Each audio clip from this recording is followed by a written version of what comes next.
Bismillahirrahmanirrahim. Assalamu alaikum class 6. How are you all?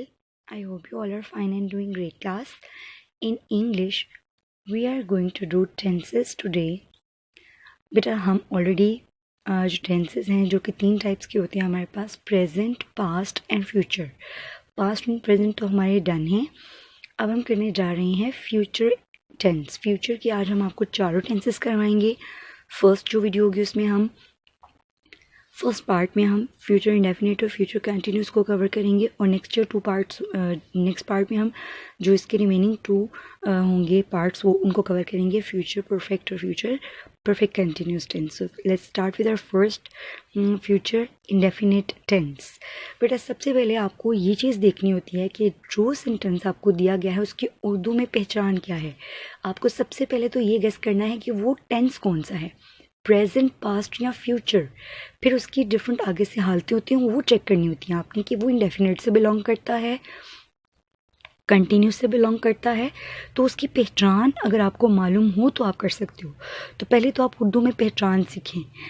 अगर तो past tense हो तो था, थी और थे लगता है, ठीक है. अगर प्रेजेंट हो तो है, हूँ या हैं लगता है. और अगर आप फ्यूचर की बात करें, अभी आपने ये नहीं देखना कि वो इंडेफिनिट है. अगर फ्यूचर की खासकर बात करें तो गा, गी और गे लगता है. अब सवाल ये पैदा होता है कि फ्यूचर में जो है वो कौन सी उसकी हालत है, इंडेफिनिट, कंटिन्यूस, परफेक्ट या परफेक्ट कंटिन्यूस. तो अब मैं आपको फ्यूचर इंडेफिनिट की पहचान बताती हूँ. उर्दू में पहचान इसकी होती है बेटा, जुमले के आखिर में गा, गी या गे आता है, ठीक है. तो ये इसकी सिंपल बहुत ही सादी सी पहचान है. इस तरह आपको पता चल जाएगा कि ये टेंस कौन सा है, फ्यूचर इंडेफिनिट. अब हम चलते हैं कि इसको 3 तरह के जो हमारे सेंटेंसेस होते हैं, सिंपल सेंटेंस, नेगेटिव और इंट्रोगेटिव, तो उसमें हमारा क्या मेथड है इसको सॉल्व करने का. सबसे पहले जस्ट लाइक अदर टेंसेस सबसे पहले सिंपल टेंस आता है. सिंपल टेंस में मेरा बेटा आपने सबसे पहले ट्रांसलेशन करते हुए उर्दू के जुमले से अपने सब्जेक्ट को जो है वो फाइंड आउट करना है कि सब्जेक्ट क्या है, ठीक है. सबसे पहले ट्रांसलेशन करते हुए इंग्लिश में आप सब्जेक्ट को राइट करोगे इंग्लिश ट्रांसलेशन करते हुए. उसके बाद आपके पास हेल्पिंग वर्ब आएगा. क्योंकि ये फ्यूचर टेंस है इसलिए बेटा आप विल और शेल हेल्पिंग वर्ब यूज़ करेंगे. नेक्स्ट हमारे पास आता है फॉर्म ऑफ वर्ब. हमारा सब्जेक्ट डन है, हमने हेल्पिंग वर्ब अप्लाई कर दिया. फिर बात आती है फॉर्म ऑफ वर्ब की.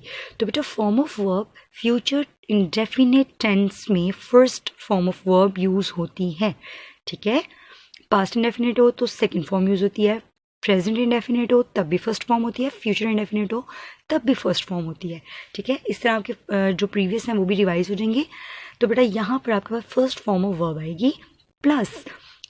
अब हमारे पास लास्ट जो चीज़ होती है जो हमने अप्लाई करनी होती है वो होती है ऑब्जेक्ट की. तो हमारा एक सिंपल सा मेथड बन गया. सबसे पहले सब्जेक्ट, फिर विल शेल, फिर आपने अप्लाई करना है उसको फर्स्ट फॉर्म ऑफ वर्ब को और उसके बाद आप लिख दोगे ऑब्जेक्ट को.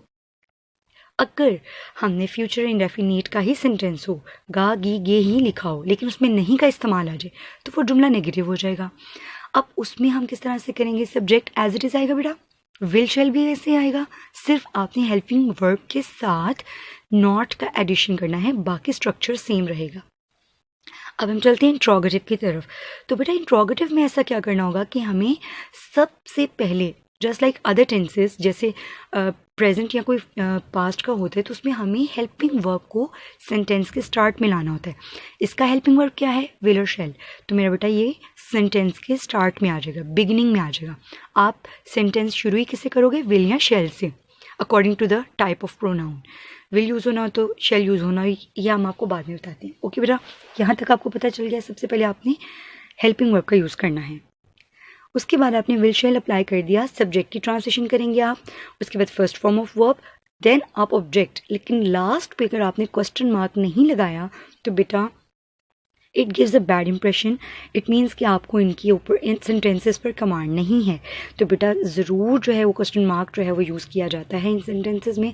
आपने भी इसे ज़रूर यूज़ करना है. 0.5 मार्क्स होते हैं इसके. तो बेटा आपने इस चीज़ के लिए बहुत केयरफुल रहना है. ओके जी, अब हम चलते हैं एक एग्जाम्पल लेंगे, उसको तीनों के साथ जो है ना सॉल्व करने की कोशिश करेंगे. ओके बेटा स्टार्ट करते हैं. वो कल इस्लामाबाद जाएगा. क्योंकि यहाँ पर किसी किस्म का क्वेश्चन मार्क नहीं है, नहीं का इस्तेमाल नहीं, तो ये सादा जुमला। सबसे पहली पहचान क्या है जुमले के आखिर में? गा, गी और गे। देखिए यहाँ पर क्या है?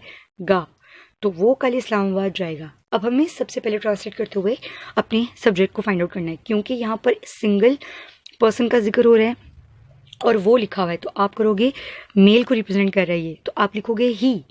आपने लिख दिया ही, उसके बाद हमें विल और शैल का यूज़ करना होता है। बट याद रखिएगा आई और वी के साथ शैल यूज़ होता है, बाकी सारे प्रोनाउंस के साथ हम क्या यूज़ करते हैं? सब के सब नाउन्स और प्रोनाउंस के साथ जो कि आई और शैल के अलावा होते हैं विल यूज़ किया जाता है। सो ही विल हमारा वर्ब की फॉर्म फर्स्ट है, इसलिए हम लिखेंगे go. He will go to Islamabad, ये हमारा ऑब्जेक्ट है। हमारा सेंटेंस का स्ट्रक्चर कंप्लीट हो गया। He will go to Islamabad tomorrow. Islamabad का आई कैपिटल लिखिएगा काइंडली। अब हम चलते हैं, इसी टेंस को हम नेगेटिव बनाते हैं। इससे बेटा आपकी बहुत अच्छी प्रैक्टिस हो जाती है। आप जब भी कोई प्रैक्टिस करते हो तो एक सेंटेंस आप जब बनाते हो ना, उसी का नेगेटिव भी बनाओ, उसी का इंट्रोगेटिव बनाओ, आपको टेंस पे कमांड आ जाती है इससे। ठीक है बेटे, तो हम स्टार्ट करते हैं। वो कल इस्लामाबाद नहीं जाएगा। जैसे कि आपको बताया गया था, सब्जेक्ट पहले आता है ही, विल शैल आएगा, क्योंकि ही है, आई और वी नहीं है, इसलिए शैल यूज़ नहीं होगा। ही विल, सिर्फ नॉट का एडिशन करना है, बाकी सारा सेंटेंस एज इट इज आएगा बेटा। Just you need to have to put not after, you have to write not after will, यानी हेल्पिंग वर्ब के बाद। सो आप लिखोगे he will not go to Islamabad tomorrow. Okay बेटा, and in the last we have interrogative sentence. तो interrogative में आप क्या करते हो? क्या वो कल इस्लामाबाद जाएगा? देखिए सवालिया निशान है, तो सबसे पहले तो आपको सेंटेंस में क्या लेकर आना होता है? Helping verb. तो ये देखिए बेटा, हमने हेल्पिंग वर्ब को बिल्कुल स्टार्ट में लिख लिया। विल, बाकी सेंटेंस का स्ट्रक्चर वैसे ही आएगा। Will he go to Islamabad tomorrow. देखें विल, ये will he go to Islamabad tomorrow, and at the end of the sentence you have to write question mark. यहाँ पर हमारा फ्यूचर इंडेफिनिट का टेंस जो है वो कंप्लीट है।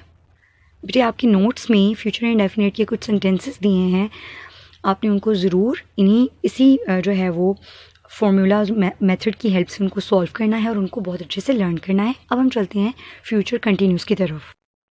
जिस तरह हमने फ्यूचर इंडेफिनिट में बेटा उर्दू में पहचान करनी सीखी थी, इस टेंस का नेम है फ्यूचर कंटिन्यूस टेंस। तो बेटा कंटिन्यूस का मतलब होता है कि किसी काम का जारी होना, यानी मुस्तकबिल में कोई ऐसा जुमला हो जिसमें काम का जारी होना शो हो, तो उसको फ्यूचर कंटिन्यूस टेंस कहते हैं। उर्दू में इसकी पहचान क्या होगी बेटा? कंटिन्यूस की वजह से रहा, रही, रहे आएगा, और फ्यूचर की वजह से गा, गी और गे आएगा। मतलब उर्दू के जुमलों में इसकी पहचान होगी रहा होगा, रही होगी, रहे होंगे। ओके बेटा, आपको उर्दू की पहचान तो बता दी गई है। अब हम चलते हैं, ये बहुत ही आसान है। जैसे प्रेजेंट इंडेफिनिट प्रेजेंट कंटिन्यूस हो तो उसमें होता है ना, रहा है, रही है, रहे हैं। ठीक है, इसी तरह इसमें क्या होगा? रहा होगा, रही होगी, रहे होंगे। रहा का वर्ड ज़रूर इस्तेमाल होगा, और गा और गी। ठीक है, तो आई होप सो कि आपको उर्दू की पहचान तो बहुत क्लियर होगी। अब हम देखते हैं इसका सेंटेंस का स्ट्रक्चर क्या होगा। हमारे पास 3 तरह के सेंटेंसेस होते हैं, सिंपल, नेगेटिव और इंट्रोगेटिव। तो हम सबसे पहले सिंपल से स्टार्ट करते हैं। सबसे पहले जैसे कि हमेशा सेंटेंस जो है वो सब्जेक्ट से स्टार्ट होता है, तो बेटा आप सब्जेक्ट से स्टार्ट करोगे, उसके बाद आपने हेल्पिंग वर्ब यूज़ करना है। लेकिन इसमें और फ्यूचर इंडेफिनिट में डिफरेंस ये होगा कि बेटा सब्जेक्ट के बाद हेल्पिंग वर्ब के साथ आप बी का एडिशन करोगे, विल बी, शैल बी। ठीक है, क्योंकि ये फ्यूचर कंटिन्यूस है, इसलिए आप विल बी और शैल बी यूज़ करोगे। उसके बाद आपने फर्स्ट फॉर्म ऑफ वर्ब के साथ ING का इजाफा करना है। देखिए जो 2 चेंजेस इसमें मेजर आ रहे थे, मैंने उनको अब हाईलाइट कर दिया आपके लिए। देखिए बी का एडिशन करना है और ING का एडिशन करना है। बाकी सब कुछ जो आपको पहले एक्सप्लेन किया गया है फ्यूचर इंडेफिनिट में, बिल्कुल वैसे ही होता है। सब्जेक्ट, विल, शैल यानी हेल्पिंग वर्ब, उसके साथ बी का एडिशन करो फर्स्ट फॉर्म, उसके साथ ING का एडिशन करें, प्लस ऑब्जेक्ट लगा दें। ठीक है बेटा, अब हम चलते हैं नेगेटिव सेंटेंसेस में। उसमें भी क्या करना होगा? सिमिलर स्टेप्स हैं, सिमिलर मेथड है। Just you need to have to write not, will not be, shall not be. ठीक है, और अब अगर बात की जो इंट्रोगेटिव की बेटा, तो उसमें तो आप जानते हैं कि हेल्पिंग वर्ब को ले आते हैं सेंटेंस के स्टार्ट में, जैसे कि विल, शैल, उसके बाद आप सब्जेक्ट को प्लेस करते हो। लेकिन यहाँ पर क्योंकि फ्यूचर कंटिन्यूस है तो बी का एडिशन भी होगा। Helping verb plus subject plus be, बेटा आपने इसको नहीं भूलना। ये इसको डिफ्रेंशिएट करता है, डिस्टिंक्शन है ये इसकी, इस टेंस की बाकी टेंसेस से, ठीक है। तो will shall, subject, be plus, उसके बाद आप लिखोगे बेटा first form of verb ING plus object, और जैसे कि मैंने आपको पहले मेंशन किया क्वेश्चन मार्क आपने मस्ट राइट करना है। अब हम एक एग्जाम्पल लेते हैं, उसको इन तीनों जो है सेंटेंसेस के स्ट्रक्चर से सॉल्व करते हैं। जी तो फर्स्ट वन इज वो वर्जिश कर रहा होगा, क्योंकि आपको भी पहचान बताई गई है रहा होगा, तो इससे आपको पता चल जाएगा कि ये फ्यूचर कंटिन्यूस का टेंस है। रहा भी आ गया और गा भी आ गया, कंटिन्यूस की पहचान रहा और गा की पहचान फ्यूचर, ठीक है। तो अब हम करते हैं इसको, सबसे पहले सब्जेक्ट, जैसे कि आपको पता है सब्जेक्ट, तो हमने सब्जेक्ट राइट कर दिया ही। नेक्स्ट हमारा विल और शेल यूज़ होना है, क्योंकि ये आई और वी नहीं है इसलिए विल यूज़ करेंगे, ही विल, और आपको पता है बी यूज़ करना था, ही विल बी फर्स्ट फॉर्म के साथ आईएनजी, टेकिंग। वर्जिश करने की इंग्लिश होती है टेक एक्सरसाइज, तो हम टेक की बजाय लिखेंगे टेकिंग, क्योंकि ये कंटिन्यूस है, taking exercise, so he will be taking exercise. Okay बेटा, अब इसी को हम बनाते हैं negative, you just have to add not, ठीक है ना, आपको सिर्फ नॉट का एडिशन करना है। ही विल, सॉरी इसको उर्दू में ट्रांसलेट करते हैं, वो वर्जिश नहीं कर रहा होगा से पहचान आ गई फ्यूचर कंटिन्यूस, और टेंस कौन सा, सेंटेंस कौन सा है, negative, so he will not B taking exercise. सिर्फ इस सेंटेंस में आपने विल के बाद यानी हेल्पिंग वर्ब के बाद नॉट का एडिशन करना है, ही will not B taking exercise. And the last one is, क्या वो वर्जिश कर रहा होगा, तो कर रहा होगा, यहाँ से आपको पता चला ये फ्यूचर कंटिन्यूस का टेंस है, और क्योंकि ये एक सवाल पूछा जा रहा है तो ये इंट्रोगेटिव सेंटेंस है, इसलिए आप हेल्पिंग वर्ब को ले जाओगे स्टार्ट में, will he be taking exercise. देखिए हेल्पिंग वर्ब, सब्जेक्ट और बी, ये स्ट्रक्चर आपने चेंज नहीं करना, आप ये नहीं कर सकते हो will be he, no, will he be, will और जो आपका हेल्पिंग वर्ब है और जो बी है उनके सेंटर में प्लेस करना है आपने सब्जेक्ट को। So will he be taking exercise, at the end you have to write the question mark. Okay बेटा, आपको फ्यूचर कंटिन्यूस के टेंसेस भी दिए गए हैं, आपने मेक श्योर करना है कि आप उन सेंटेंसेस को बहुत अच्छे से जो है वो सॉल्व करें, इसी पैटर्न को फॉलो करते जो कि आपके सामने एक्सप्लेन किया गया है। अपना बहुत सा ख्याल रखिएगा, नेक्स्ट वीडियो में हम फ्यूचर परफेक्ट और फ्यूचर कंटिन्यूस को कवर करेंगे।